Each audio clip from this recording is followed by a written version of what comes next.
हाँ, yes sir. Physical nature of matter में क्या क्या हम लोग प्रॉपर्टीज पढ़ते थे फिजिकल नेचर में। हम लोग कैरेक्टरिस्टिक ऑफ पार्टिकल क्या क्या थे वो पढ़ लिया था हम लोगों ने। ठीक है, ये सब क्लियर हो गया। क्वेश्चन कल टेस्ट में बन गए थे क्वेश्चन कि नहीं बन पाए थे? एक दो रह गया सर। कौन सा? कुछ याद है नहीं याद? एक सेकंड बता रहे हैं। स्टेट ऑफ मैटर में सॉलिड लिक्विड एंड गैस के बीच में डिफरेंस समझ में आ गया? हाँ भाई, सबको समझ में आ गया नहीं आया? Yes Rehan, sir. Yes sir. Fiza समझ में आ गया था? Yes sir. अर्श समझ में आ गया? अलविया समझ यस में आ सर। गया? ठीक है, चलिए अच्छा, ठीक है ना। थर्ड वाला क्वेश्चन बता दीजिए। अब ऐसे तो नहीं समझ में आएगा मुझे थर्ड वाला कौन सा था, तो आप क्वेश्चन नंबर एक बार बोल देंगे अच्छा रहेगा, क्वेश्चन वो रिपीट कर देंगे तो अच्छा रहेगा। बोलिए क्या क्वेश्चन था, बोलिए। Liquids diffuse slowly as compared to gases because हाँ बताओ option. the molecules are held liquid together diffuses by slowly as compare to gas, ठीक है बात है। हाँ तो क्या क्या थे इसमें, ऑप्शन क्या क्या थे? the molecules are held together by a strong intermolecular force. ठीक है। The molecules of liquid are heavy. ठीक है। Liquid have definite shapes. ठीक है, तो कौन सा आपको The ऑप्शन लग रहा है बताइए? हमने तो सर ए लगाया था, इसका डी है। The क्या molecules है? of liquid the हाँ molecules of liquid undergoes large number of collision with the neighboring molecules. हाँ, तो डी की वजह, हाँ तो क्या हो जाता है आपस में कोलिजन बहुत ज्यादा होने लगता है जिसकी वजह से जो इनका जो, ये पहली बात तो लिक्विड में क्या होता है, पहली बात तो लिक्विड में जो नंबर ऑफ मॉलिक्यूल है बहुत ज्यादा करीब करीब होते हैं, इस वजह से डिफ्यूजन नहीं हो पाता, मतलब डेंसिटी ज्यादा होती है as compare to density of gas.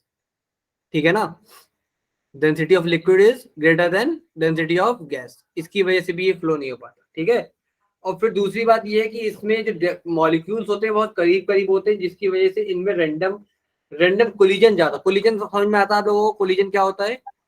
टकराव। हाँ टकराव, तो कोलिजन ज्यादा होने लगता है। ठीक है, तो इस वजह से भी इश्यूज होते हैं। ठीक है, समझ में आ गई बात? Yes sir. उसे ड्राई आइस और बता दीजिए। ड्राई आइस क्या था? ड्राई आइस था हमारे पास वही था, क्या बोलते हैं ये, solid SO2, CO2 sorry, solid carbon dioxide को ही ड्राई आइस कहा जाता है। ठीक है, okay sir. Solid carbon dioxide को क्या कहा जाता है? ड्राई आइस कहा जाता है। ठीक है ना, यस सर। ठीक है, डाउट क्लियर हो गया? और बताइए कोई, और बताओ भाई कोई क्वेश्चन। हाँ लिया, बोलिए। सर क्वेश्चन नंबर थर्ड में ऑप्शन ए क्यों नहीं हो सकता है? क्वेश्चन नंबर थर्ड में ऑप्शन ए क्यों नहीं हो सकता है?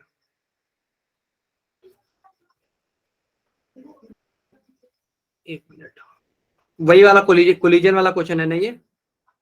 Yes sir.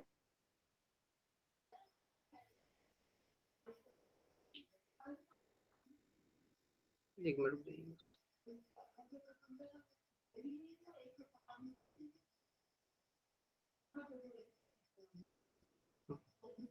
क्या था? Liquid diffuse slowly as compare to gases because the molecule are held together by. अब देखिए लिक्विड क्या हो रहा है, liquid diffuse slowly as compare to gas because the molecule are held together. हाँ ये option, the molecule of the liquid undergo large number of collision with the, इसका answer D है ना? Yes sir.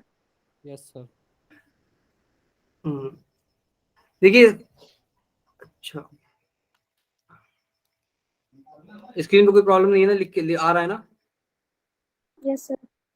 हाँ, तो क्या the molecule are held together by strong intermolecular force, ये बात बिल्कुल आप लोगों की सही है कि ए ऑप्शन क्यों नहीं हो सकता। ठीक है, कि ऑप्शन ए भी हो सकता है। ठीक है, the molecule of the liquid are heavy, ठीक है, the liquid are definite shapes, ठीक है, ऐसे तो सी भी हो सकता है, सी सॉरी बी भी हो सकता नहीं हो सकता कि लिक्विड का जो मॉलिक्यूल्स हैं वो heavy as compare to liquid of वो मॉलिक्यूल ऑफ गैसेस के। ठीक है, गलत बात है? Yes sir. ए, बी और डी तीनों सही है इसमें लगभग लगभग, लेकिन जो मोर अप्रोप्रिएट आंसर एनसीईआरटी के हिसाब से है वो डी है। ठीक है लिविया, यस सर। नहीं समझ में आया? सर बी ऑप्शन में जो लिक्विड्स के मॉलिक्यूल होते हैं वो हैवी क्यों होते हैं? अब ऐसे क्या बताया था, डेंसिटी ज्यादा होती है। सॉलिड में क्या बताया था हम लोगों ने, सॉलिड लिक्विड और गैस के हिसाब से डेंसिटी सबसे ज्यादा किस में थी? सॉलिड। सॉलिड में। ठीक है, फिर उसके बाद लिक्विड में, फिर उसके बाद गैस में। ठीक है, यस सर। हाँ क्लियर हो गया। और कोई डाउट? No sir. और सब तो आसान था ना? सर वो वाल यस सर। कौन सा? सर क्वेश्चन नहीं सर, वो जो आपने सर साइकिल बताई थी सॉलिड से लिक्विड, लिक्विड से गैस वाली, वो दोबारा बता दीजिएगा। सॉलिड से लिक्विड, लिक्विड से गैस वाली साइकिल दोबारा बता दें।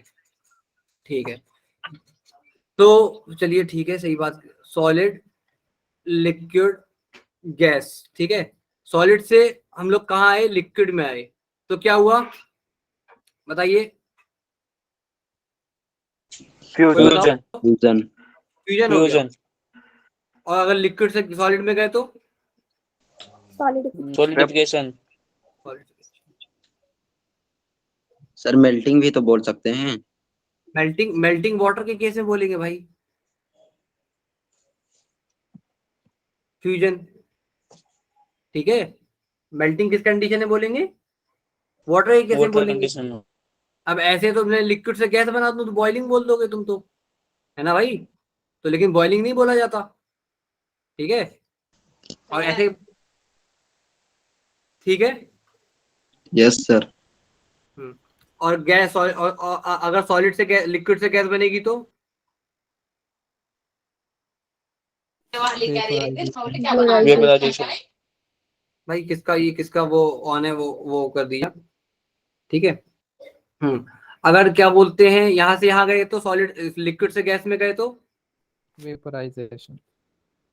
वेपराइजेशन। ठीक है, और ये गैस से लिक्विड में गए तो कंडेंसेशन। कंडेंसेशन। इसे इवापोरेशन भी कहा जा सकता है। ठीक है, और क्या बोलते हैं, इसे क्या बोलेंगे, कंडेंसेशन। अगर सॉलिड से गैस गए तो सब्लिमेशन। सॉलिड से गैस में गैस में गए सब्लिमेशन। तो सब्लिमेशन को। लेकिन अगर गैस से डायरेक्ट सॉलिड में चले गए तो डिपोजिशन। ठीक है, ये उस दिन ही बताया था, डिपोजिशन बोलते हैं इसे, और इस वाले को क्या कहते हैं, सब्लिमेशन। ठीक बात है ना? कोई प्रॉब्लम किसी को, कोई डाउट? No sir. और कोई बताइए, अभी तक किसी को कोई डाउट हो? अहद कोई डाउट? आसिफ कोई डाउट? अशरफ कोई डाउट? No sir. चले इवापोरेशन को, हाँ गुफरान बोलिए। सर वेपोराइजेशन को इवापोरेशन भी बोल सकते हैं। हाँ, वेपराइजेशन को इवापोरेशन बोला जाए। वेपराइजेशन में क्या होता है, what do you mean vaporisation? हाँ, उस दिन कौन नाम ले रहा था, क्या बोलते हैं हिंदी में, वाष्पीकरण। यस। हाँ, तो इवापोरेशन भी वाष्पीकरण होता है और वेपराइजेशन भी वाष्पीकरण होता है। ये तो इंग्लिश में आगे दोनों का टर्म अलग अलग हो गया। ठीक है, चलिए खैर वो सब बातें। चलिए नए टॉपिक पे, इवापोरेशन पे हम लोग। ठीक है, इवापोरेशन पे चल सर लेते एक देख लेते क्वेश्चन हैं। था। हाँ बताइए, फिदा बोलिए। फिदा है ना? No sir. हाँ बोलिए लिया, बोलिए। सर जिसका डेंसिटी ज्यादा होता है उसके उसका मॉलिक्यूल्स हैवी होता है। जिसका डेंसिटी ज्यादा होता है उसका मॉलिक्यूल्स हैवी होता है। हाँ, हाँ नेक्स्ट वाले यही क्वेश्चन सर। में पूछ रही हो आप? No sir. जो अभी आपको, अभी जो हम लोग क्वेश्चन नंबर 3 करा, उसी से रिलेटेड बोल रही हो ना आप? Yes sir. हाँ, जिसका डेंसिटी ज्यादा होगा उसका मॉलिक्यूल हैवी होगा। ठीक है, ओके सर। ठीक है यस सर। कि नहीं? सर ठीक है। चलिए, चलिए इवापोरेशन पे।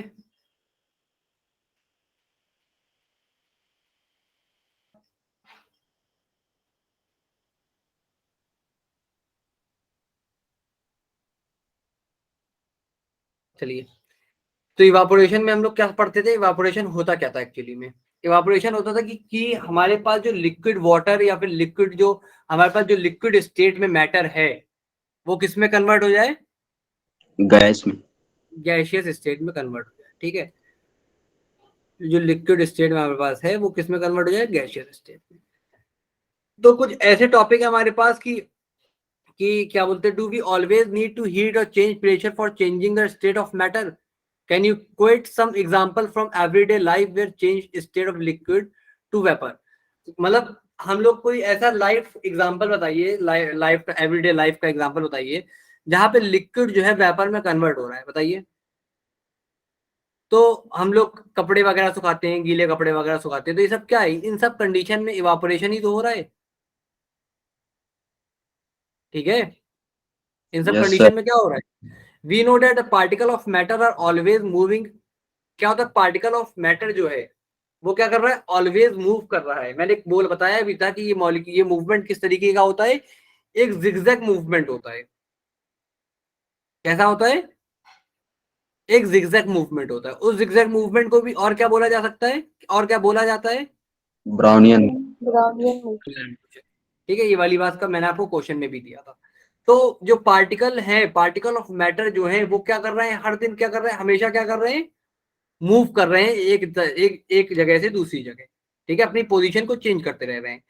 लेकिन अगर at a given temperature in any gas liquid solid there are particle with different amount of kinetic energy. देखिए मैंने बताया था कि टेम्परेचर के ऊपर क्या डिपेंड करता है, कोई भी चीज अगर मूव कर रही है एक जगह से दूसरी जगह, ठीक है, अगर कोई भी चीज मूव कर रही है एक जगह से दूसरी जगह, तो उसको क्या बोलते हैं हम लोग, क्या बोलते हैं उसको, उसके पास क्या है, काइनेटिक एनर्जी है। भाई मैंने कल वाली क्लास में, परसों वाली क्लास में ही बताया था कि अगर कोई चीज एक जगह से दूसरी जगह मूव कर रही है तो उसके पास क्या है, काइनेटिक एनर्जी है।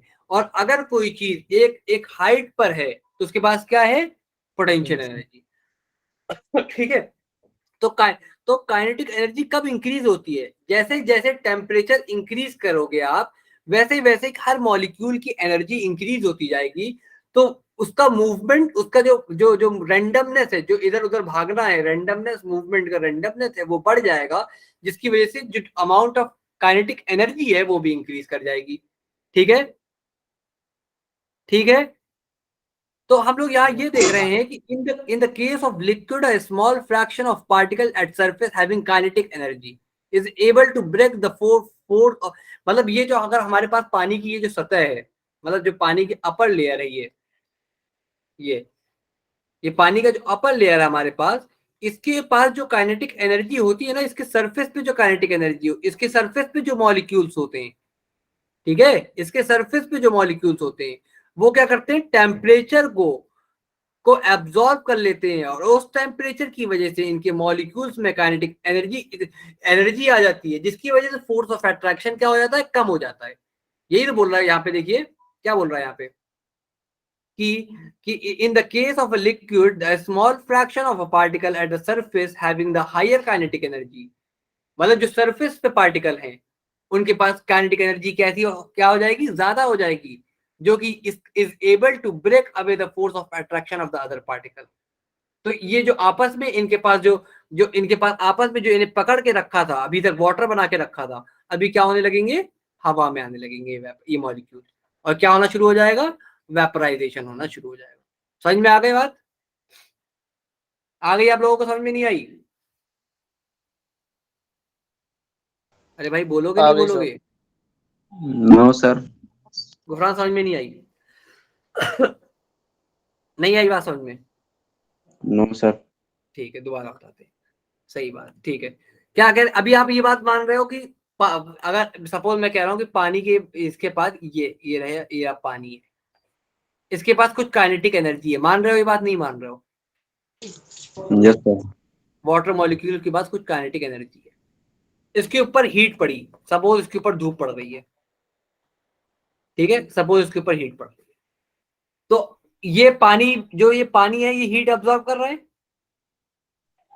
इसकी लेयर कर रहा है, तो इसकी वजह से इसकी मॉलिक्यूल की काइनेटिक एनर्जी इंक्रीज हो गई,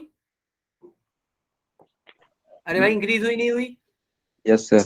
यस सर। मॉलिक्यूल की काइनेटिक एनर्जी इतनी, हाँ बोलो क्या बोला, कोई किसी ने कुछ बोला, बोलो। यस सर बोल रहा था। हाँ तो ठीक है, तो काइनेटिक एनर्जी इंक्रीज हुई इसके मॉलिक्यूल्स की, यस सर। इसकी काइनेटिक एनर्जी इतनी इंक्रीज हो जाएगी कि इन दोनों के बीच का जो फोर्स ऑफ अट्रैक्शन है वो कम हो जाएगा, दो मॉलिक्यूल के बीच का जो फोर्स ऑफ अट्रैक्शन है वो कम हो जाएगा। तो इसकी वजह से मॉलिक्यूल क्या होने लगेंगे, बाहर निकलने लगेंगे, ऐसे हवा में आने लगेंगे। ठीक है, काइनेटिक एनर्जी क्या होने की वजह से, ज्यादा होने की वजह से। किससे ज्यादा होने की वजह से, force of attraction between the molecules से ज्यादा हो जाने की वजह से। अब आया समझ में, नहीं आया? Yes yes sir. सर। और भाई और किसी को ऐसा कोई है जिसे समझ में ना आया हो? कौन कौन है? फिजा समझ में आ गया? अर्श समझ में आ गया? Yes, sir. अलविया समझ में आ गया? Yes, sir. आसिफ समझ में आ गया? Yes sir. गुफरान को तो आ गया। इमरान समझ में आ गया? Sir yes sir. Sir solid हाँ। केस में ये होता है, किस तरह होता है बता दिए। क्या क्या क्या, दोबारा बोलिए। सॉलिड को हीट देने पर जो लिक्विड ठीक है, में कोई बात नहीं, जाता ठीक है, है कोई बात वो नहीं, बता ठीक है, दीजिए। ठीक ठीक ठीक, बता रहे हैं, बता रहे हैं। देखिए ये सॉलिड है, सॉलिड है ये, ठीक है। ये इनके मॉलिक्यूल से, मान रहे हो ये बात आप, इनके मॉलिक्यूल बहुत करीब करीब है। अरे भाई मान रहे हो? Yes sir. Yes sir. अब मैं ऐसे मॉलिक्यूल से, इनके पास भी कुछ काइनेटिक एनर्जी थी, इतनी काइनेटिक एनर्जी थी कि कहीं चल नहीं पा रहे थे। ठीक है भाई, जो ईंट पड़ा हुआ है ना रोड पे, उसके मॉलिक्यूल के अंदर भी वाइब्रेशंस होते रहते हैं, मतलब काइनेटिक एनर्जी है उनके पास, लेकिन इतनी नहीं है कि वो कहीं चले जाएं। अगर जो रास्ते में पत्थर और जो मैटर पड़ा है ना, उनके पास भी वाइब्रेशंस होते हैं, उनके पास भी एनर्जी होती है। ठीक है, समझ में आ गई बात? तो इनके यस सर। मॉलिक्यूल्स के पास भी क्या है, कुछ एनर्जी है। मैंने हीट दी इनको, दे रहा हूं हीट ये, तो इनकी मॉलिक्यूल के पास भी इतनी काइनेटिक एनर्जी आ जाएगी कि वो kinetic energy force of attraction, मैं लिख रहा हूं force of attraction of two molecule से ज्यादा हो जाएंगी। ठीक है, जिसकी वजह से ये काइनेटिक, ये क्या करने लगेगा, बहने लगेगा, मेल्ट कर जाएगा। समझ में आ गई बात? अब इसको और अगर जब ये लिक्विड स्टेट में है, अगर इसको और एनर्जी दे दोगे तो ये हवा में उड़ने लगेगा। ठीक है, समझ में आ गई बात, नहीं आई? Yes sir. ठीक है, चलिए, इतनी बात आप लोगों को समझ में आ गई। तो क्या है फिर आगे कि this phenomena of change of liquid into the vapor at any temperature below its boiling point is called evaporation। ऐसा ऐसा फेनोमेना जिसमें लिक्विड वेपर में कन्वर्ट हो जाए बिलो इट्स बॉइलिंग पॉइंट, मतलब कहने का कि बॉइलिंग पॉइंट ऑफ वाटर क्या होता है, 100 डिग्री सेल्सियस। 100 degree ठीक है, Celsius. बॉइलिंग पॉइंट ऑफ वो क्या होता है, 100 डिग्री सेल्सियस होता है। ठीक है, समझ में आई बात? अरे भाई तुम लोग को नहीं पता बॉइलिंग पॉइंट ऑफ वाटर क्या होता है? Yes sir, yes Yes, sir, 100 degree होता है। Yes sir. कितना होता है? 100 डिग्री सेल्सियस। 100 हाँ। Degree Celsius. तो 100 डिग्री सेल्सियस से कम ही कम में अगर वाटर क्या होने लग जाए, जो वाटर इवापोरेट होने लगता है उसी को इवापोरेशन कहते हैं, उसी को वेपराइजेशन कहते हैं। ठीक है, what is vaporisation, evaporation? when evaporation when a liquid convert into the vapor below its boiling point is called evaporation। ठीक है, समझ में आ गई बात? Yes, sir. हाँ, चलिए फैक्टर अफेक्टिंग इवापोरेशन में क्या क्या है। ठीक है, फैक्टर, देखिए अब हम लोग, मैं सिंपल सा एक एग्जांपल लूंगा और इस एग्जांपल से मैं आपको पूरा हर एक पॉइंट समझाऊंगा। ठीक है, मैं एक सिंपल सा एग्जांपल लूंगा और इसी एग्जांपल से आपको ये चारों पॉइंट समझाऊंगा कि रेट ऑफ इवापोरेशन में, मतलब पानी को भाप बनने में कैसे कैसे वो हो रहा है, चारों पॉइंट ऐसे ही समझाऊंगा। आपने सपोज एक एक एक एक वो ले लिया, क्या बोलते हैं, एक चादर ले लिया और धूप में डाल दिया, ठीक है। अब आप उस चादर को, मतलब वो गीला चादर था, वेट चादर था, अगर आपने उस चादर को ऐसे मतलब कि पूरा चारों तरफ से मतलब 4 हिस्से करके लटकाए, ठीक है, समझ में आ रहा है, 4 हिस्से करके लटकाए, अगर सरफेस मतलब पूरा पूरा जमीन पे सीधा डाल दिया, पहली बात समझ में आ रहा नहीं आ रहा, आप लोग मेरी बात सुन रहे हो नहीं सुन रहे? Yes, sir Yes, sir. हाँ, पहले क्या करा, चादर को सीधा सीधा जमीन पे बिछा दिया, तो धूप का जो धूप थी उस चादर पे कंप्लीटली हर एक कोने पे जा रही थी। अब क्या किया, उसे आधा फोल्ड किया और जमीन पे डाल दिया, तो पता पहले वाला जल्दी सूखेगा या दूसरे वाला जल्दी सूखेगा? पहले वाला सर। पहले वाला जल्दी सूखेगा। क्यों पहले वाला जल्दी क्यों सूखेगा? क्योंकि वहां पे सरफेस एरिया ज्यादा है, सरफेस एरिया ज्यादा है, ठीक है। तो यही बात ये लोग कह रहे हैं, an increase of surface area, evaporation is surface phenomena. Evaporation कैसा फेनोमेना है? इवापोरेशन एक सरफेस फेनोमेना है। If the surface area is increase, अगर सरफेस एरिया बढ़ा दूंगा मैं, तो रेट ऑफ इवापोरेशन क्या हो जाएगा? इंक्रीज हो जाएगा। समझ में आ गई बात? पहला पॉइंट क्लियर? Yes, sir. अब दूसरा point, on increase of temperature. अब सपोज तुम गर्मी में वही चादर जमीन डाल दिए, छत पे आ गए, डाल के आ गए, अब वही चादर तुम ठंडी में डाल के आ गए, एक बार गर्मी में डाल के आ गए, एक बार ठंडी में डाल के आ गए, कब जल्दी सूखेगा? गर्मी में। गर्मी में जल्दी सूख जाएगा। क्यों जल्दी सूख जाएगा? Because evaporation is directly proportional to the temperature, ठीक है, with the increase of temperature. देखो अब वही बात जो मैं पीछे बोल के आया हूं, वही बात बताई जाएगी कि जैसे जैसे टेम्परेचर इंक्रीज हो रहा है, more number of particle get enough kinetic energy to go into a vapour state. मतलब जो पार्टिकल हैं वो क्या हो जाएंगे, उनके उनके अंदर इतनी काइनेटिक एनर्जी आ जाएगी कि वो वेपर स्टेट में आ जाएंगे, ठीक है। ठीक है, समझ में आ गई बात? Yes, sir. अब देखिए ये वाली बात समझ में आ गई। अब तेरी बात, अब मुझे एक बात बताओ, बारिश में what do you mean by humidity? What do you mean by humidity? नमी। नमी, कुछ लोग उमस भी कहते हैं, कुछ लोग घमस भी कहते हैं, पता नहीं क्या क्या कहते हैं। तो नमी, एक इन्वायरमेंट में एक चिपचिपापन आ जाता है, मतलब इन्वायरमेंट में वाटर वेपर बहुत ज्यादा हो जाते हैं। समझ रहे हो ना सब लोग ये बात, कि नहीं समझ में आ रहा है किसी को? Yes sir. कोई ऐसा Yes, बच्चा sir. जिसे समझ में ना आ रहा हो ह्यूमिडिटी कैसे कहते हैं तो बताओ मुझे। है कोई ऐसा बच्चा जिसे ह्यूमिडिटी समझ में नहीं आ रहा? नहीं, ठीक है। सर बता दीजिए देखिए- होता है, क्या? सर बता दीजिए एक बार। हाँ, क्या होता है ह्यूमिडिटी, बताओ चलो, तुम ही बताओ, तुम अभी तक क्या समझे ह्यूमिडिटी से?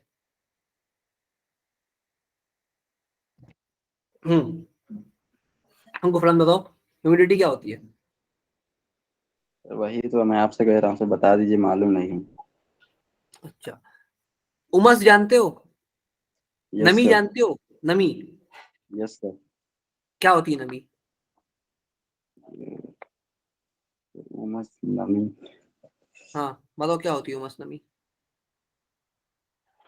भाई जब ज्यादा- इन्वायरमेंट, अभी देखो, ज्यादा- एक ऐसा मौसम होता है जहाँ पे इन्वायरमेंट में ऐसा लगता है बिल्कुल पानी का कुछ पता ही नहीं है, सूखी हवा चलती है जब, बिल्कुल।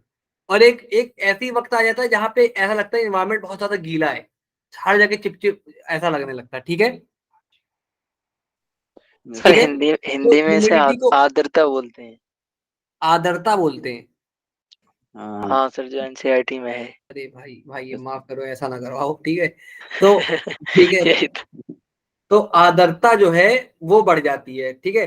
तो ह्यूमिडिटी क्या होगा, ठीक है, humidity is the amount of water vapour present in the air, मतलब कितना अमाउंट ऑफ वाटर वेपर हवा में मौजूद है। अब मुझे बताओ कि एक ऐसा कमरा जहां पे पानी भरा हुआ है, और एक ऐसा कमरा जहां का एनवायरमेंट सूखा है, ठीक है, तो कपड़ा जल्दी कहाँ सूखेगा, सूखे वाले में या फिर गीले वाले में? सूखे वाले। सूखे वाले में। तो जो इवापोरेशन है, रेट ऑफ इवापोरेशन, अगर ह्यूमिडिटी ज्यादा है तो कपड़ा जल्दी नहीं सूखेगा। अगर ह्यूमिडिटी क्या है, अगर इन्वायरमेंट में क्या है, ह्यूमिडिटी है, बहुत ज्यादा है, तो कपड़ा बहुत देर में सूखेगा, ठीक है। अगर इन्वायरमेंट सूखा है, मतलब अप्रैल का महीना चल रहा है, मई का महीना चल रहा है, अप्रैल सपोज, अपने मार्च अप्रैल का महीना चल रहा है तो कपड़ा जल्दी सूख जाएगा क्योंकि ह्यूमिडिटी नहीं है, ठीक है, क्योंकि ह्यूमिडिटी नहीं है, ठीक है। समझ में आ गई बात कि नहीं आई? तो क्या कह रहा है, humidity is the amount of water vapour present in the air. The air around us cannot hold more than definite amount of water vapor at a given temperature. If the amount of water is already high in air is already high, the rate of evaporation decreases. ठीक है, ठीक है, समझ में आ गई बात? Yes sir. फिर क्या है, अब देखो हवा तेज चल रही है और हवा तेज नहीं चल रही है, कपड़ा कब जल्दी सूखेगा? हवा तेज चल रही तब या फिर हवा तेज नहीं चल रही है तब? हवा तेज चल जब हवा चल रही हो। तेज चल रही है तब। अभी वाला पैराग्राफ पढ़ो, क्या कह रहा है, it is a common observation that close drive faster on windy air. ठीक है, समझ में आ गई बात? Yes sir. कोई डाउट किसी को अभी तक? ठीक, अभी तक की क्लास में बताओ, कोई डाउट हो तो बताओ.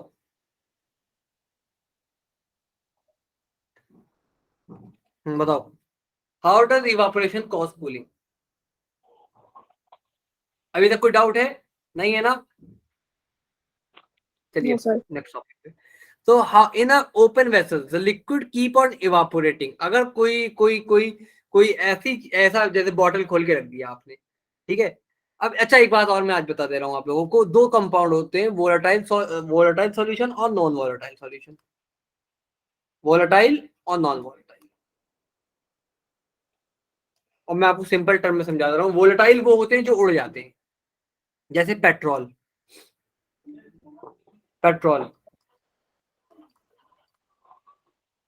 डीजल, केरोसिन,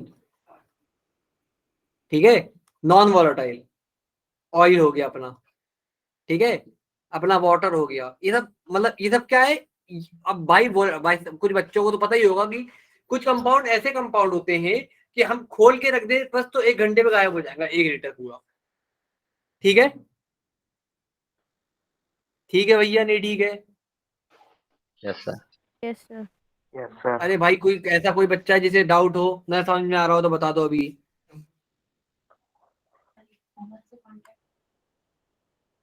हाँ, कोई बच्चा जिसे ना समझ में आया हो वोलेटाइल कंपाउंड और नॉन वोलेटाइल कंपाउंड्स क्या होते हैं? सर जी समझ में आ गया। ठीक है,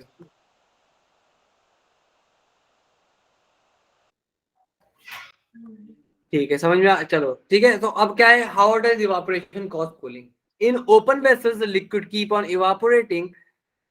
ठीक है, तो क्या है कि जब अगर हम लोग कोई ऐसा कंटेनर जिसे हम लिक्विड भरा हो उसे खोल के रख दे तो क्या होता है, वो धीरे धीरे इवापोरेट होता रहता है.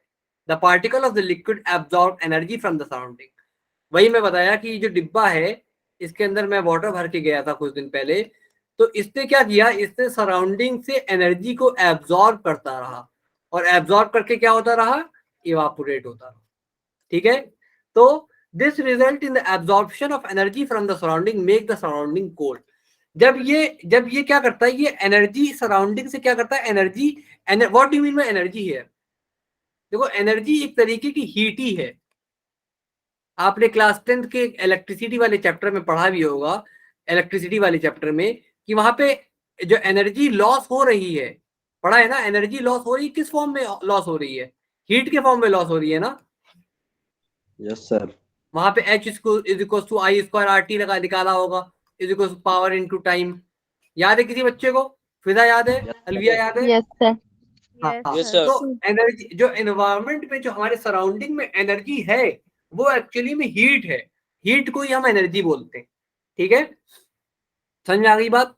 तो जो ये लोग क्या कर रहे हैं, ये लोग जो वाटर भरा हुआ था इसमें से, इन्होंने सराउंडिंग से हीट को एब्जॉर्ब किया. ठीक है, तो सराउंडिंग से हीट को एब्जॉर्ब किया तो सराउंडिंग की हीट तो यहाँ चली गई, तो यहाँ क्या हो गया, ठंडा होने लगा और ये इवापोरेट होने लगा. अब आप लोग देख लो कि हम लोग के पास पहले जमाने में मटका होता था. ठीक है, ये मटका है हमारे पास, ये मटका था, ठीक है। तो मटका यहाँ गीला होता था पूरा, यस सर। तो वो क्यों Yes, होता sir. था? क्योंकि वो हीट क्या कर रहा है, हीट को एब्जॉर्ब कर रहा है, जिसकी वजह से पूरा जो मिट्टी है ये पूरी गीली होने लगती है इतनी, और इसकी वजह से वाटर ठंडा रहता है, ठीक है। इसी वजह से हमारी बॉडी में भी यही होता है। हमारी बॉडी में क्या होता है, हमारी बॉडी में स्वेटनिंग क्यों होती है, पसीना क्यों निकलता है? क्योंकि वो सराउंडिंग से एनर्जी एब्जॉर्ब करता है, जिसकी वजह से वाटर वेपर बाहर निकलते हैं और वो हमारी बॉडी को ठंडक पहुंचाते हैं, कोल्ड करते हैं। गर्मी में यही वजह है, देखिए अभी आगे आगे चल के आएगा। What happens when I pour some acetone nail on the palm? The energy gain and the particle gain energy from a palm and surrounding evaporate causing. हाँ, अब देख लो नेल पॉलिश है, एसीटोन है हमारे पास, एसीटोन डालो हाथ में, अभी भाई वो डाल दो, क्या बोलते क्या कहते थे, हैंड सैनिटाइजर हाथ में डालो तो ठंडा लगता है, Yes, sir. ठंडा लगता है भाई। हैंड सैनिटाइजर क्या करता है, हैंड सैनिटाइजर भाई पेट्रोल हाथ में लगा लो, ठंडा लगता है। मिट्टी का तेल हाथ में लगा लो, केरोसिन ऑयल, ठंडा लगता है, क्योंकि ये एक वोलेटाइल कंपाउंड है जो जल्दी उड़ जाते हैं। तो हमने जैसे ही हाथ में रखा, उन्होंने सराउंडिंग से क्या करा, सराउंडिंग से एनर्जी एब्जॉर्ब करी और इवापोरेट होने लगी, जिसकी वजह से हमें ठंडा महसूस होने लगा, फील कूल, ठीक है। समझ में आई बात, नहीं आई? Yes sir. भाई ऐसा कोई बच्चा जो समझ में ना आई हो? फिदा बात समझ में आ गई, अलविया बात समझ में आ गई, yes sir. Yes, sir. Imran बात समझ में आ गई, खालिक, Yes, फैजान, sir. इमरान, मुस्कान, Yes, sir. बात समझ में आ गई, मुस्कान, Yes, sir. अर्श, बात समझ में आ गई? Yes sir. भाई किसी का नाम ना ले पाता हूँ तो गुस्सा मत हो जाना, जिसका जिसका सामने दिखाई देता है बस उसी का लेता हूँ मैं, ठीक है। पता चला कुछ बच्चे गुस्सा हो गए। हाँ सगीर, बात समझ में आ गई कि नहीं आई, कोई डाउट है? Sir, मैं पूछ रहा हूँ। अच्छा आप पूछ रहे हैं, आज आप दूसरे ना आईडी से, ठीक ठीक है। हाँ तो क्या है, आफ्टर, हाँ तो पार्टिकल गेन एनर्जी, इतनी बात यहाँ तक समझ में आ गई। After a hot sunny day, people sprinkle water on the roof or open ground because the large latent heat of vaporization of water help to cool the hot surface। मतलब क्या होता है, हम लोग क्या करते हैं, मतलब जो बाहर जो है वो पहले जमाने में ऐसे लकड़ी का वो बनाया जाता था, उसमें पानी छिड़क देते थे, तो जो एयर पास करके आती थी, जो लेटेंट हीट वेपराइजेशन है, वो क्या होता था, एयर को क्या करके भेजता था, कूल डाउन करके भेजता था, ठीक है। अरे भाई ठीक है, नहीं समझ में आ रहा? Yes, sir. ठीक है। ये एक ही बच्चा है जो तेज बोलता है बस, ठीक है। फिर क्या, during the summer days we perspire more because of the mechanism of our body keep us cooling. We know that during evaporation the particle at the surface of a liquid gain energy। हम सबको ये बात पता है कि जो particle surface पर है वो क्या कर रहा है, एनर्जी एब्जॉर्ब कर रहा है,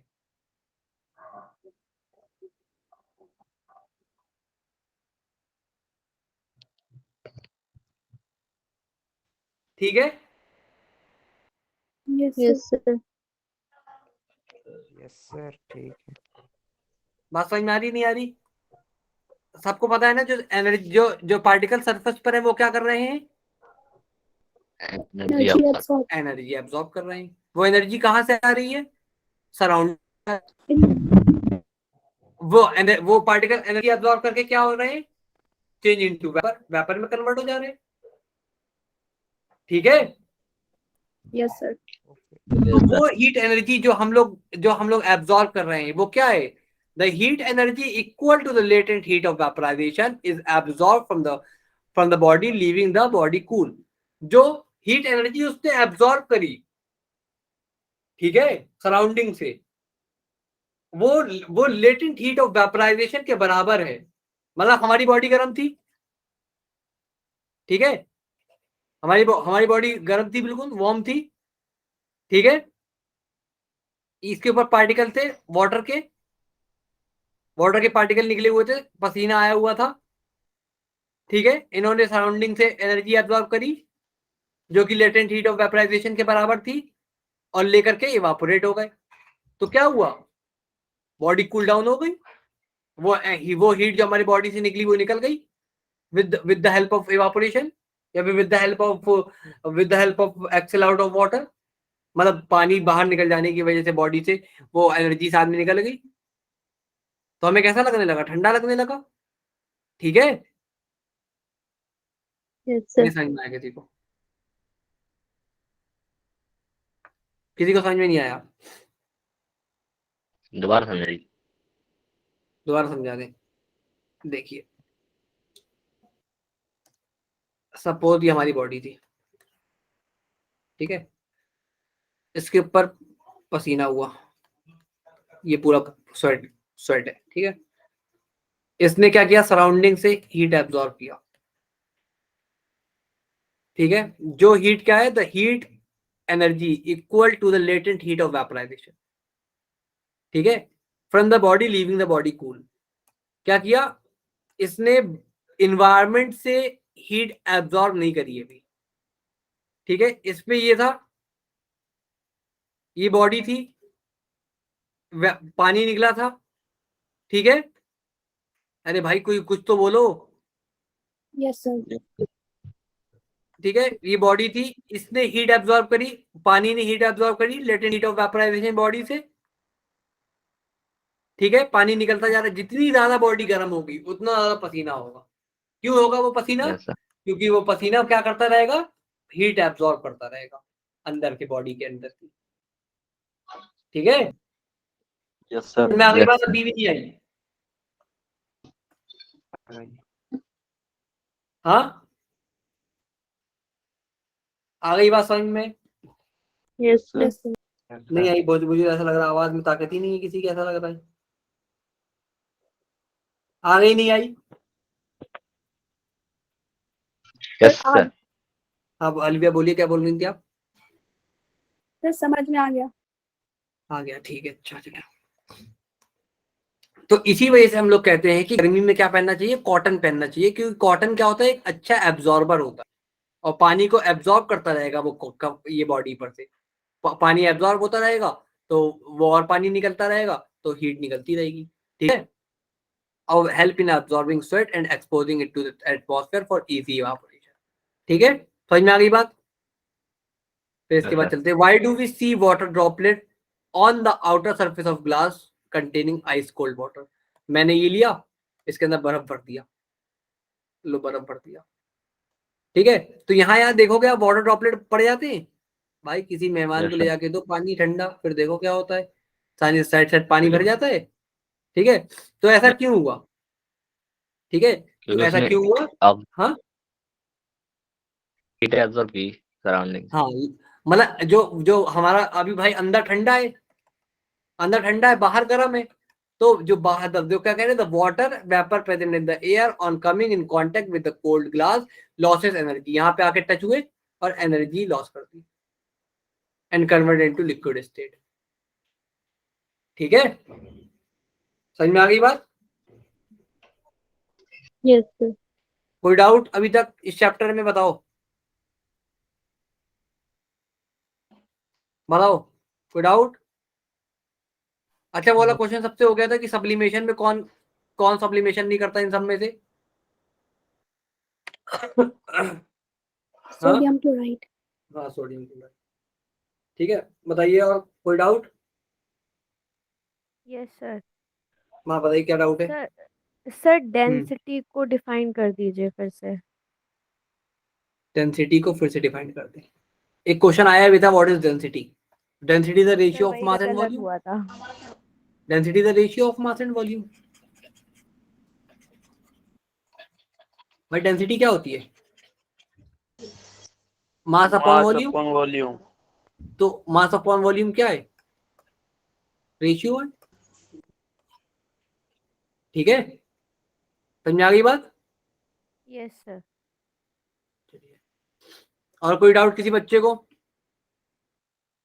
सर ये सब्लिमेशन वाला हाँ बता। बताइए, हाँ दोबारा बताइए। आप पूछा मुझे। sublimation वाला मतलब which of the following does not sir ये जो क्वेश्चन था which of the following does not undergo sublimation तो उसका आंसर हाँ बताइए उसका आंसर सोडियम क्लोराइड अभी किसी ने बोला तो था, किसने बोला था लिविया? Yes sir. उसका आंसर को सोडियम क्लोराइड है, उसे याद कर लीजिएगा, वो इंपॉर्टेंट क्वेश्चन है, इस वजह से मैंने दिया था वहां पे। ठीक है Yes. ठीक है चलिए। सर प्लाज्मा और बीसी के बारे में बता दो। प्लाज्मा वगैरह के बारे में आज तक पूछा नहीं गया है, पहली बात। ठीक है, प्लाज्मा वगैरह के बारे में आज तक पूछा नहीं गया है। वैसे अगर आपको सुनना ही है, बस ये थोड़ी सी थ्योरी दी गई है कि प्लाज्मा और बोन आयंसिन कंडेंसेट दो और स्टेट ऑफ मैटर के दो और पार्ट है।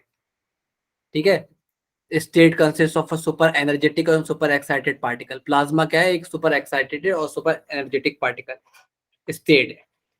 ठीक है, these particle in the form of ionised gas. ठीक है, आयोनाइज्ड गैस क्या होती हैं? जिनका और आयोनाइजेशन नहीं किया जा सकता। The fluorescent tube and neon पता है आपको? इसका जिक्र Yes, करेंगे sir. लेकिन Greenhouse gas। इसका जिक्र करेंगे हम लोग लेकिन थर्ड चैप्टर के बाद में। ठीक है ना, प्लाज्मा और बॉन्स आयंस्टीन कंडेंसेट का जिक्र करेंगे लेकिन थर्ड चैप्टर के बाद में इसे पढ़ाएंगे। ठीक है, क्योंकि वहां तक हम लोगों का ये हो जाएगा, पीरियोडिक टेबल वगैरह के बारे में काफी बात हो जाएगी सब तो। ठीक है,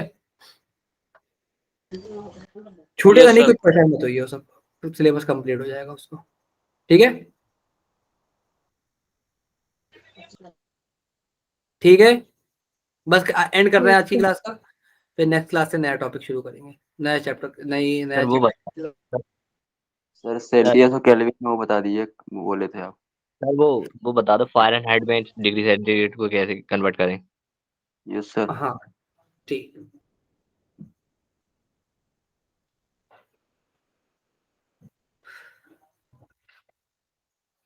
क्या हाँ सेल्सियस टू फ़ारेनहाइट है, एक सेकंड बता दिया।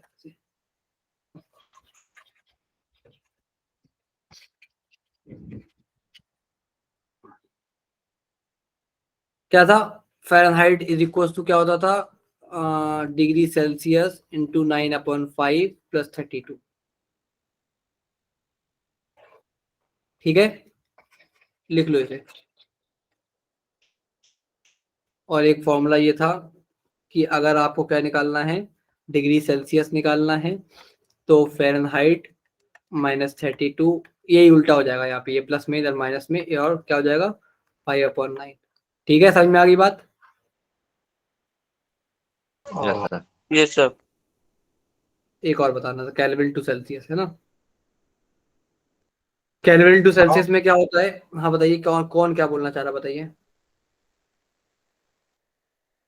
Degree Celsius is equal to kelvin -273.15।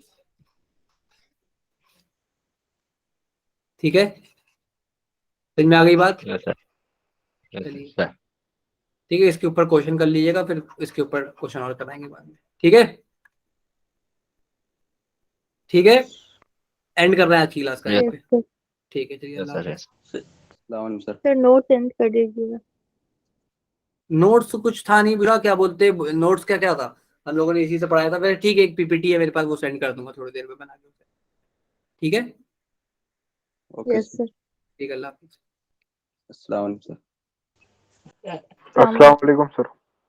अस्सलाम वालेकुम सर। Assalamu alaikum.